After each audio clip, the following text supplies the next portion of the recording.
What if I told you that there's a much better way to achieve the energy that you're looking for without the caffeine? Honestly, if you had told me that about 10 years ago, I would have been like, you're lying. But after about 5 years of putting this routine into my daily schedule, I can attest that it has been a life changer. Today, we're diving into Ayurvedic secrets, wellness habits, and superfoods that can help you double your energy levels. Now listen, I know the everyday rat race is rough. The processed foods that they feed us does not help. And the constant push for caffeine, sugar, and team no sleep is oddly praised, but I'm here to tell you that it shouldn't be. Now, once I turned 30, caffeine actually hit my body a little bit differently. I had to look for an alternative. I was getting jitters, I was getting anxiety, I would wake up with morning anxiety. I didn't love that feeling, so I've needed to find an alternative.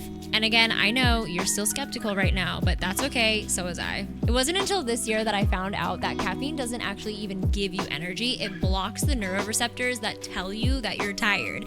Basically, coffee is gaslighting you. Not to mention, too much caffeine will lead to fatigue, it will mess up your adrenals, you'll low-key become dependent on it, it will mask your underlying energy issues, it will mess up your sleep, and it will increase anxiety. So how do you break from this cycle and build a more sustainable energy? Let's turn to Ayurveda, a 5,000-year-old system of wellness and healing. In Ayurveda, they view energy as Ojas. That's the vital essence that governs your vitality and immunity. That can look like daily rhythms, food as energy, wellness habits like movement, and setting your mindset.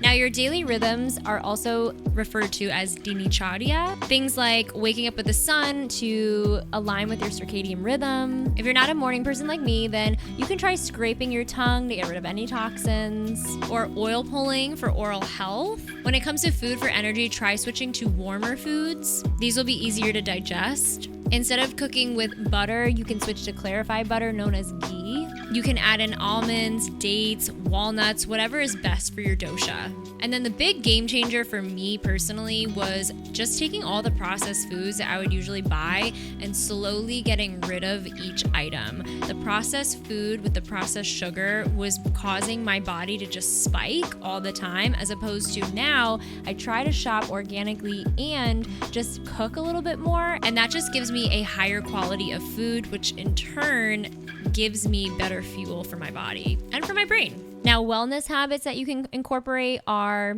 no phone for the first hour, drinking warm lemon water in the very beginning of your day, practicing your breath work for 5 to 10 minutes in the morning is like, and when I say breathing, I'm talking about deep breathing like pranayama, so that oxygen starts to flow throughout the body. Now, if you're like, what do you mean breath work? Well, then start with yoga. I know a lot of people think that you have to be flexible to do yoga. Yoga is just a connection of breath and movement. And again, incorporating any kind of small movement, stretching in the very beginning of your day also helps with circulation and blood flow. I get it, if you're not a yoga person, totally cool. Take a short walk around the block.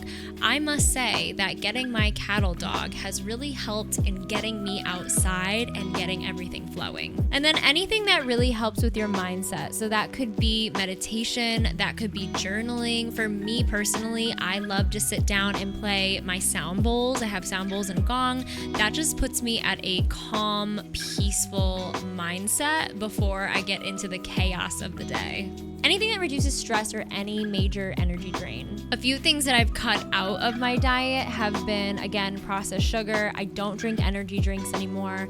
I do still drink coffee because coffee is like wine. It's just, I love the taste. And I just don't really eat a ton of sugar because of that feeling. Now, a few supplements that I have added into my daily routine that have been really, really big game changers for me have been Shilajit, moringa, magnesium, zinc. I love ashwagandha for any stress level. Shilajit specifically because it not only has given me more energy, but it also really helps with my focus. I'm so ADHD and I'm all over the place. It's really just changed the way that I go about my day. I actually have the ability to focus, and I feel like my brain can now be organized instead of just a bunch of tasks floating in the air. Not to mention it supports adrenal health, and I don't know about you, but after over 10 years of just running into the pavement and drinking nothing but caffeine and energy drinks, my adrenals are tired. They're like, help. The way I like to think of myself now, and just all humans, we're really just plants. We need vitamin D, aka the sun. We need good food, and we need lots of water. So although this might sound kind of daunting or maybe like too hippie for you, really try it. So let's just break it down really quickly so you have a plan going into your next. So the morning, you're gonna start your day with scraping your tongue. And after you scrape your tongue, you're going to oil pull. Now, after your oil pull, you're going to sit down and drink warm water, not iced.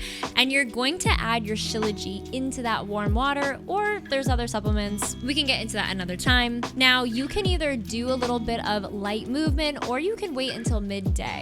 Check in with your breath, and then cut to having a nourishing lunch. Now, in the evening, that's when you're gonna start to wind down. And trust me, I know this is the one that I have the hardest time with. Because at the end of the day, we wanna prioritize sleep, because sleep is restful and your body needs to recharge in order to work and function properly. I know these changes sound small, but if you're really consistent with them, they can truly change your life. They have changed mine. Let me know if this resonates, if you've been looking to cut back on caffeine, cut it out altogether, or maybe you've never even tried caffeine. I'm jealous. And let me know what your favorite natural energy hack is in the comments. If you enjoyed this video, don't forget to like, comment, share, subscribe, and hit the bell for more tips on wellness. See you!